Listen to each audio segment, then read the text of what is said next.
Hi, everyone. Welcome to The 7/8ths, a podcast to share stories on failures and rejections. There are no fairy tale endings in this podcast. My fellow conversationalists aren't past the mountain of struggle. In fact, some of them might still be in it. I hope this podcast serves as a forum for friends and acquaintances to exchange tales of defeat. Defeats that make the 7/8ths part of our lives, like the part of the iceberg you can't see. By sharing these stories, I hope we can all normalize failures and thereby win over that fear of defeat. Because failing is just a part of living. I hope you will listen and relate. Do leave me a note of feedback and critique. I am on Twitter @FarmNectar. Now to our episode.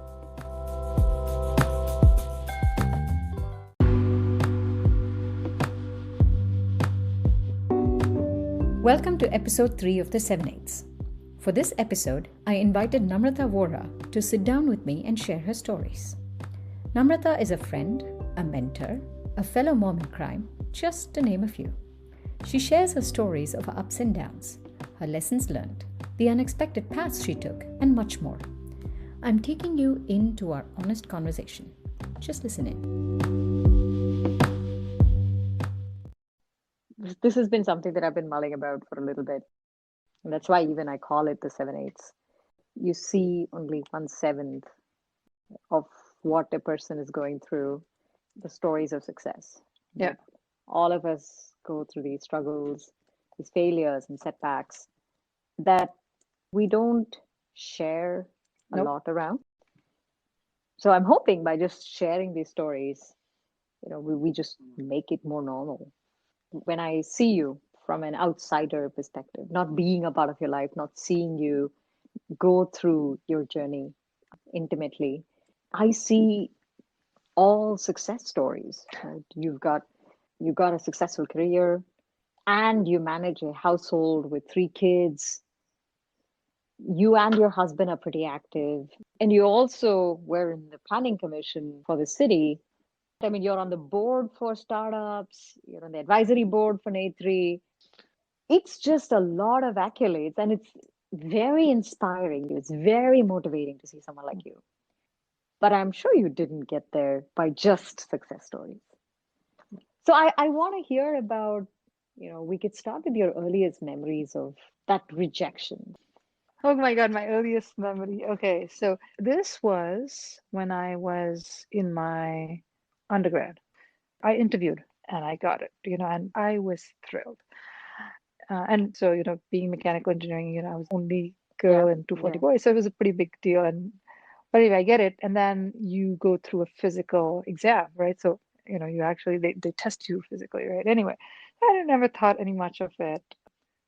Turns out I got rejected my physical. Okay. And the reason I got rejected was I had glasses. I have a very high prescription. It's genetic. I was shocked because I was like, what does my prescription have to do with my ability to do this internship? Turns out the criteria was applicable to factory workers because, they're working on precision equipment.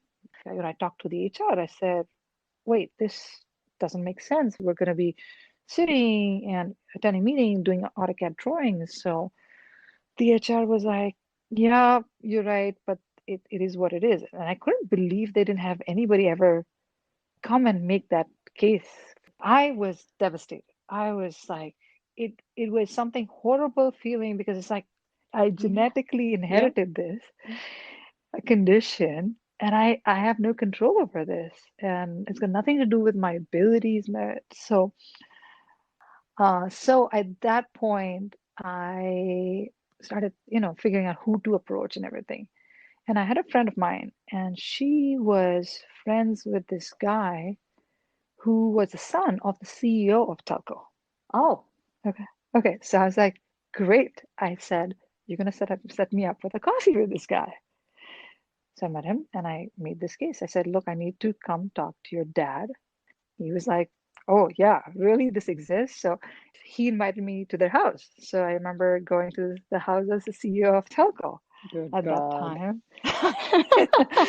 I know. And now I would probably be a little bit more nervous. At that time, it was just like, oh, yeah, we're doing this. I remember the CEO, he was just really quiet. He never really said anything. He let me talk and, I made my case. He said, okay. And to be honest, I was just like, oh my God, nothing's going to come out of this. But lo and behold, they changed the policy. They changed the Wow. policy for not just for me, for the whole company. And other companies in the industry followed. Actually, that time also, I didn't realize what extent of change I had made. That failure, the feeling of failure, that when you fail because of an attribute, a physical attribute, right? Or let's say in a lot of cases, the gender attribute, can't do this because you're a woman. It is the worst feeling ever. This ended in probably, but it was the feeling at that point was really helpless. It's just no. So that was the first time I got rejected. Because the rejection I really remember, I should say. Well, that ended well for you. Talk to me about things that didn't really work out. So it's one of my prior companies.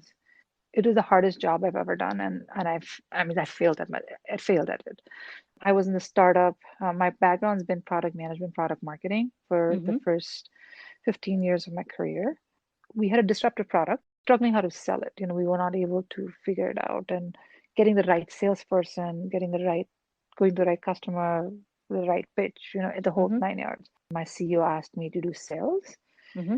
I was very apprehensive about doing it because I never saw myself as a salesperson really. And interestingly enough, everybody thought my CEO was making a mistake. To be honest, I took it because I figured I had nothing to lose. I actually succeeded in the sales role. So, I became the best salesperson in the company. But what it led to was they were looking for a regional director in my region, and they've had a lot of hard time finding. I had like 4 managers in the 2 years I was a salesperson. Mm-hmm. So because I was successful selling it, they asked Mm-hmm. me to become a regional director. Mm-hmm. But that was my failure role. First of all, it started by me not wanting to do it. I didn't want to do a regional sales manager role. A lot of reasons. Even when I took the salesperson role, I always thought I'm taking it temporarily. Company needs me to do it. I'm not really a salesperson. I'm not really a salesperson. So part of the failure began with me telling these stories to myself. You know, prior to taking that role, I was a successful individual salesperson. I believed in it. A good salesperson can be a good sales manager. Those are two different skill sets. And it took me doing the job to realize this because keep in mind, it's not like I came with experience of sales person. And in a startup, there's very little training and development. It's all about execution, right? So there's not, Yep. it's, Very true. and then in my bad, I did not seek a mentor saying, okay, you know what, I want to learn about these two roles, how it is. So I literally had to learn that in the job. And, it started by I inherited this team. So in the sales team, which I was originally a part of, individual sales, I was actually the junior most from a sales experience perspective. I had done it for all of 2 years in my company. Everybody else was a lifelong salesperson. We're talking about 15, 20 years, right? So when I started managing them, these people know what they're doing Mm-hmm. and I am managing them. So they'll know what to do. And I just have to manage them. And it wasn't the case. It wasn't the case. It took me 6 months into the job to realize they didn't, yes, they were successful salespeople in other industries, right? In other areas. We were trying to sell a disruptive product in a brand new industry. There was no sales playbook. Understand that, right? It is one of those things where by the time I realized this, he lost a couple of deals, and I was like, oh my God. And because of that assumption, I wasn't in the middle of every deal. So while I was a salesperson, I had won a lot of deals. So I knew what it took to do it. And what I should have done on hindsight is work with all my salespeople, been in the middle of every deal. They were smart people, so I had to help them close a couple of deals. The other thing is hiring. So I had to hire a few salespeople. I was a disaster when it came to hiring salespeople. salespeople are good at selling themselves, right? So forget anything else. So it's very hard to tell that difference, right? Like, oh, is this? Yeah, yeah, It's not like, you hire, let's say, a software programmer, and even when you're interviewing them, you give them, hey, write this code, and there is like a quick black and white check. Or even if you hire like someone software programming, within a month you'll know whether at least some indication. yeah, yeah, Versus yeah, a salesperson, what happened? It's a long sales cycle, and most of the people are out there in the field. You don't see them day to day. I wouldn't know till 6, 9 months till a deal didn't happen. Oh, that yeah. how good they were. Got it. And by Yeah, the way, yeah. that's the typical challenge for sales. And but again, For I did sales. if Yeah, had I had seeked out mentors and figured this out, I would have known. But I literally had to painfully learn every mistake. yeah, The yeah. other thing, even though there was sort of expectation to get a quota, I was always of the opinion, oh, I'm just doing it temporarily to help the company. I really am not going to be held to a quota. So I really didn't, really adhere to any number. I got, I happened to be successful, blow past my quota numbers. So I didn't really suffer the thing about managing quotas, right? And Mm-hmm. managing Mm-hmm. quotas is a whole different ballgame. Sales is very black and white. It doesn't matter how Yeah, hard you work, you're yeah, measured on did you hit your numbers or not? yeah. Versus all other roles, it's you worked hard, you get There's some binary. flexibility, so to Exactly. speak. Yeah, yeah, So yeah, when I yeah. started managing my salespeople and the quota, and it doesn't matter how hard me or my salespeople work, we didn't win the deal, and that's just not. So I really didn't. I struggle with the black and white aspect of it, and Yeah. similar to that, I hated the quarterly drumbeat. There was like every quarter, I was like, gotta hit this number. I'm used to meeting deadlines, but not like a quarterly drumbeat. That was just didn't enjoy it at all. Yeah. These are the things which a sales manager does, right? So while I enjoyed being a salesperson, imagine having to now manage 5 people on their quota on a quarterly drumbeat, and I was like, nope, nah, not Not didn't. having it. No. So You would have realized over a course of time that I don't think I'm a good sales manager. But how did you manage that when you were going through that emotion? I've failed gloriously at, at least a couple of my roles. And I struggled. I really struggled when I was going through that emotion. So I'm curious to hear from you. How did you go through it? And what were sort of your coping mechanisms when you went through it? yeah, I'm a very optimistic person. So when a person Mm. like that is sort of in the process of going into failure, it takes a long time to even realize that they're failing, right? You're like, oh no, things are going to get better, right? Like, of course, things. So, so it took me a while to, I would say, um, I would say probably 9, 12 months to even realize it was failing. And you see the quarterly numbers you're not meeting, right? Yes, At some point, you yes, start admitting it to yourself. That was hard. First, I was like, you come up with excuses. Oh, I never liked this to begin with. You're looking for scapegoats or every possible excuse. I remember even my attention was divided. So every possible story, right? So you come yeah, I can relate to that. right. So Yeah, you're looking yeah, around and you're finding excuses, and at some point finally when you start thinking that what this is not working, and this is I'm not able to do it's not a good feeling when you're not, especially when you've been successful yes, in most of your roles, yes, and exactly. then Mm-hmm. no, oh my god, I have this really sick feeling in my stomach. I said, no, I'm not succeeding. Yep, And I said, I have to be honest to yep, myself, and I have to basically be honest to my manager, my company. So we said, you know what, this is not working. I want to make a change. Now I can help look for my successor, do the transition. I mentioned it openly. I remember when I went from accepting myself, and a lot of people actually came and told me, like, wow, we admire you for telling that. But I was like, I don't know how else. It came down to really being, I was not feeling happy.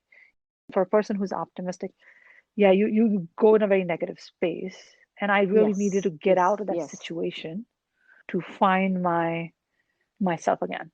And it's incredible, Namrata, that you were able to recognize that what you were going through was not putting you at the place that you wanted to be emotionally. Forget everything else. And coming out and admitting it and being willing and open to seek out for that change, it requires a lot of courage. I just want to applaud you for that. Introspect and get there. That was really courageous. Wasn't I wish it was overnight. It wasn't. It was a long process. And I think a part of it is also, going back, especially when you've been successful in your various roles you're of this thing Exactly. like, oh, you know what? I'm smart enough. I should be You're able to figure this out. you're riding You, high. you Yeah. know, and it is one of those things where you Hear go you. down that path and it affects not only your work, your relationships, your home, right? Because that's when you realize.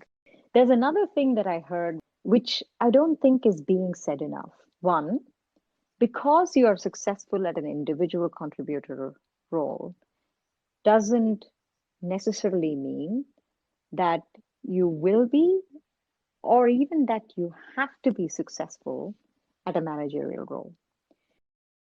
Managing a team, it's a complete different toolkit, Mhm. so to speak. Two, definitely seek out a mentor, right? I think that's something that many of us are, maybe we are shy to do it, maybe we don't know how to go about it.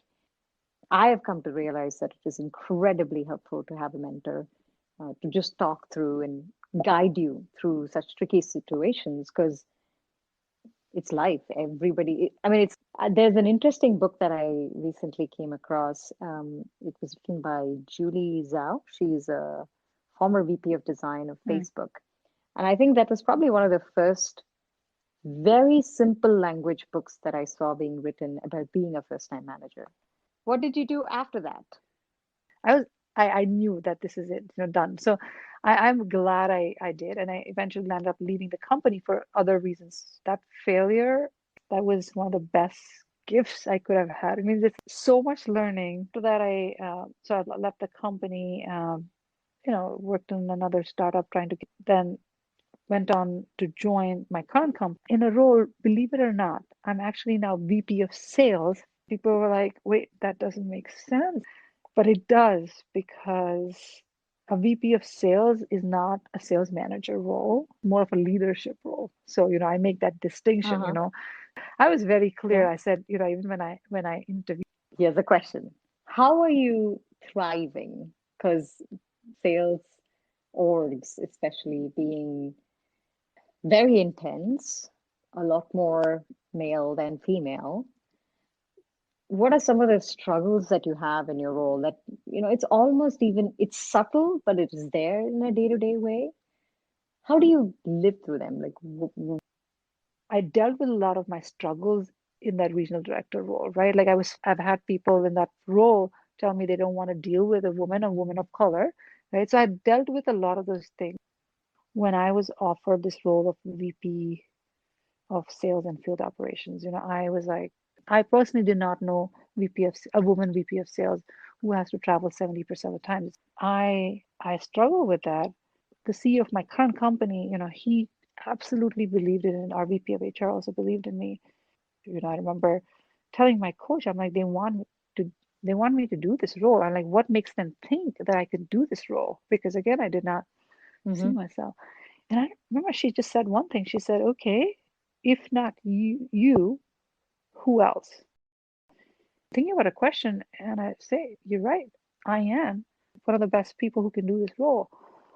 You need people to believe in your ability sometimes more than you believing in your own ability, especially when you're doing something which has never been done before.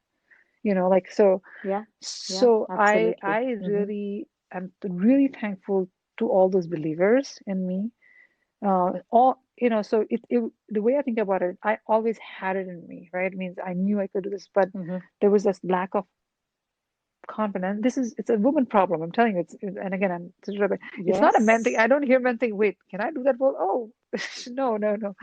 So, Yes. so I Yes. think, and the once I got past that, I feel like I arrived, right? So right now, I'm just doing what I know best. I consider myself an open-minded person, so I'm always looking out for feedback and input. But I have in my mind no longer that doubt that I can do that role. That does not mean that I'm not going to make mistakes. I know I'm going to make mistakes, but that's Hmm. okay. I'm just going to get better. That's actually a very interesting point of view. Just giving yourself the room to make mistakes and accepting that it's okay to make mistakes. To something that you said early on, in your case, you didn't have role models where you could look up to and say, yeah, I can visualize me as so and so because there's someone there.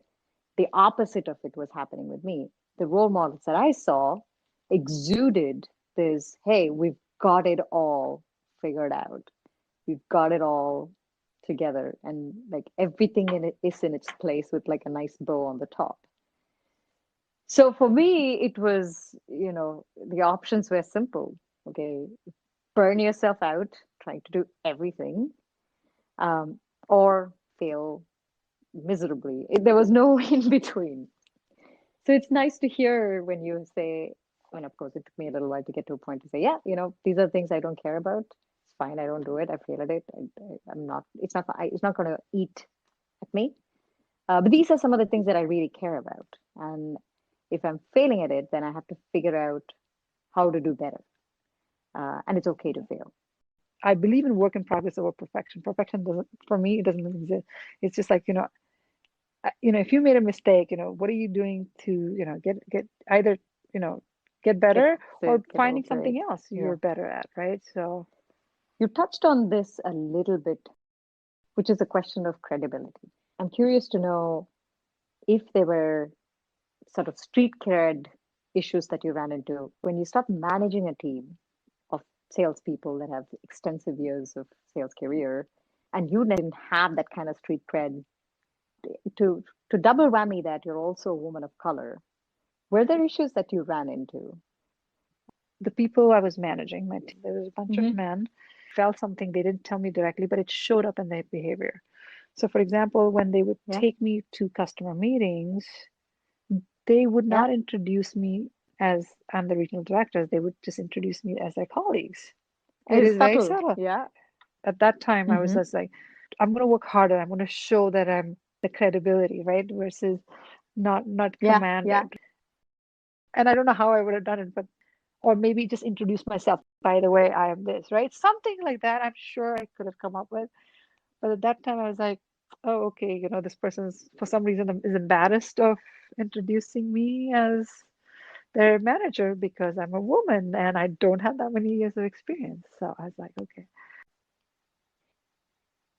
Controversial question. Do you think women, we have to do more to earn the seat at the tables? Absolutely, absolutely. And with that said, I'm hoping that changes in our lifetime, right? And with that note, Thank you. thank you so much. Some of the things that you said that was really interesting to me was you should let yourself fail, and it's okay.